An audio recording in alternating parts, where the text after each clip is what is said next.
All right, let's talk about solving equations where we've got fractions and variables and tops and bottoms and all kinds of things, all right?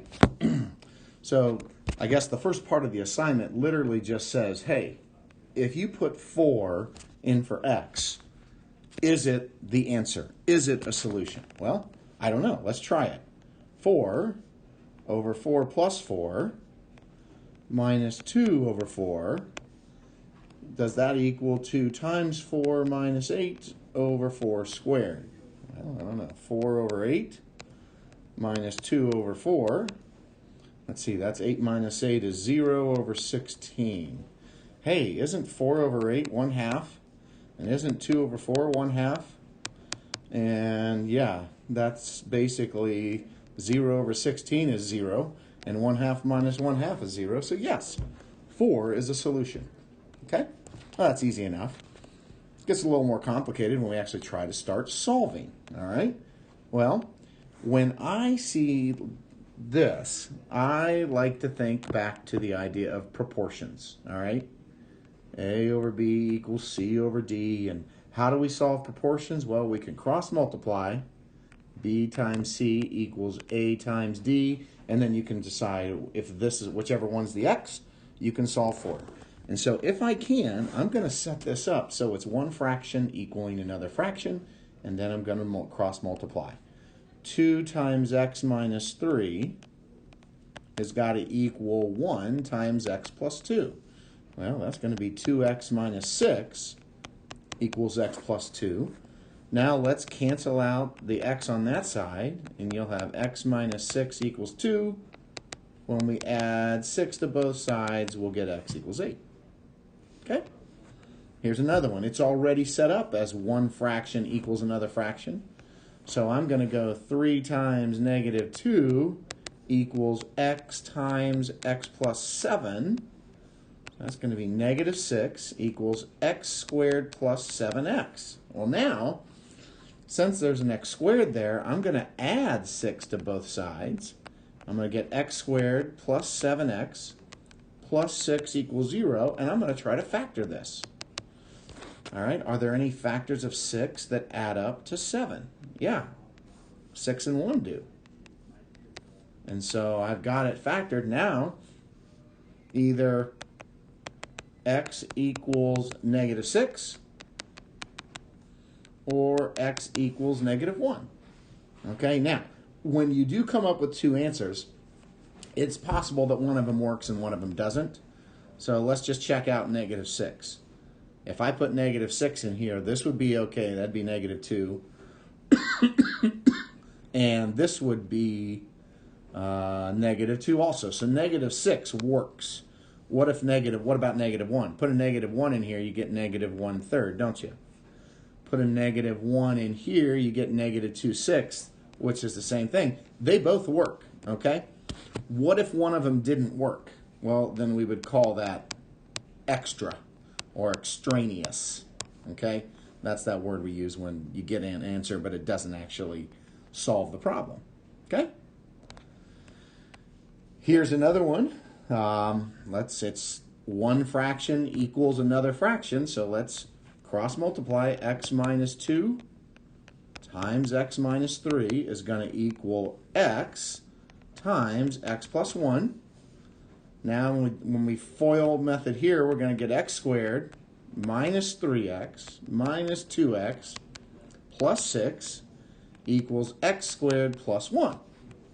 And I can simplify to make that minus 5x plus 6 equals x squared plus 1. I'm going to subtract x squared from both sides, and the x squareds are gone, which is kind of nice. Makes things a little more straightforward. Subtract 6 from both sides. Divide by negative 5. And we're going to get ourselves x equals 1. Should probably check it, make sure, yep, that's going to be okay, because at least my denominators won't turn into 0 or anything like that.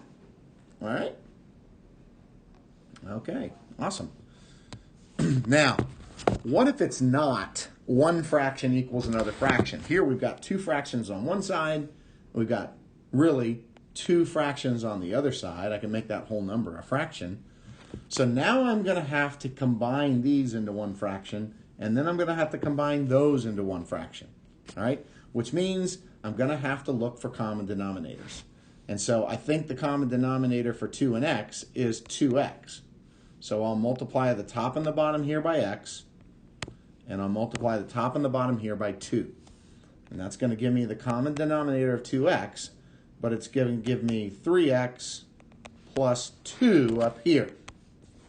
Now, here I can just multiply by x. That'll give me the common denominator of x, and that'll give me 1x plus 4 up there. Okay, so I don't want to do that. I don't want to go too quickly there. I'll just, how do you add fractions? Well, you keep the denominator the same, and you just add the numerators together. X plus 4, that's what we get. Now, I've got one fraction equals another fraction. Let's cross multiply.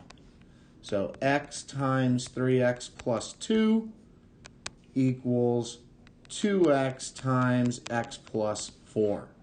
All right?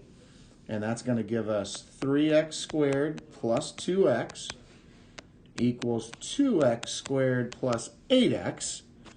Let's get all the x squareds on the same side. Okay? And we might as well, we're going to have an x squared left there. Let's get all the x's over there also. So that's going to be x squared minus 6x equals 0. Now I can factor that by pulling out an x. And now I get two answers. X equals 0 or x minus 6 equals 0, which means x equals 6. So it's either 0 or 6 or both. Let's check it out. 0 is not a good answer. Okay, why not? Well, because if you put a 0 in for that x right there, it gives you an undefined fraction. So that's not good. 0 is extraneous, all right? 6 is probably the one that does it, okay? 6 is going to work for you. All right. Same thing right here. I'm going to make this a fraction. I'm going to make this a fraction. Common denominator here, well, can't we just multiply top and bottom by x, and then we'll have x as our common denominator, and that will be x plus 6. Same thing here. I can multiply that by x over x, top and bottom by x, and I get x as my common denominator. But then I'm going to have 2x minus 4 minus 3x, which we can simplify that a little bit. That'll be negative 1x minus 4. Hey, wait a second. Are these denominators exactly the same? They are. Well, that saves us kind of a step. If they're the same, then this top has to equal that top, which means x plus 6 has to equal negative x minus 4. And now we can just start solving. Oh, that's going to give me 2x plus 6 over here. Still equals negative 4. I'll subtract 6. 2x equals negative 10. Divide by 2x equals negative 5. I don't think negative 5 is going to turn any of those denominators into 0. And so that's going to probably be your right answer. Okay? Now, let's look at this one. I just want to go back and reiterate, I didn't have to cross multiply because my denominators were already the same. All right? Hey, when I look at this, x minus 3, x plus 3, I know that if I take x minus 3 times x plus 3, guess what you get? You get x squared minus 9. So if we just multiply top and bottom here by x plus 3, and top and bottom here by x minus 3, I'm going to have my x squared minus 9 denominators already the same. That's awesome. Okay, now what's this going to be? Well, that'd be 4x plus 12 plus 2x minus 6. That's that, 6x plus 6. And since these are the same, then these two things have to equal each other. 6x plus 6 equals 2x plus 2. I'm going to subtract 2x. I'm going to subtract 6. I'm going to divide by 4. I'm going to get x equals -1. Will -1 turn any of these denominators into bad stuff? I don't think so. All right, I hope that helps.